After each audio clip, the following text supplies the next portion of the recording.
ও দাদু, দাদু, ও দাদু। হ্যাঁ? কি গো, কপালে হাত দিয়ে বসে আছো? তোমার কি মন টন খারাপ নাকি? আর মন খারাপ আর বলিস না। কেন, কোনো সমস্যা কিছু হয়েছে? তোর তোর দিদিমার সাথে সকাল থেকে রাত এত খিটির খিটির চিটির পিটির চলতে থাকে যে মনে হয় যেন একেবারে আত্মহত্যা করি। মানে দিদিমার সঙ্গে আবার ঝগড়া করেছো? ঝগড়া ঝগড়া করতে হয়। এত সৎ কথায় ভুল ধরে যে মনে হয় যে আমি সব ভেঙে চুরে দিই। শোনো, এত যদি তোমার রাগ হয়, হ্যাঁ। তাহলে একটা ভালো উপায় আছে। কি?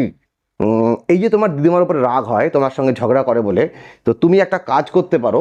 তুমি একটা সাদা কাগজ চিরকুট নেবে। সেই চিরকুটে তোমার যত কিছু মনের মধ্যে রাগ আছে দিদিমার সম্পর্কে, আচ্ছা।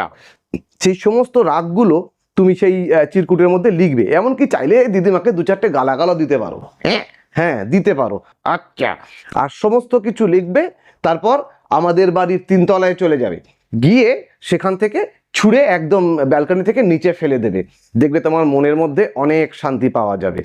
আচ্ছা, তো ছুঁড়ে না হয় 3 তলা থেকে ফেলে দিলাম, কিন্তু এই যে লিখলাম ওই কাগজটার কি করব?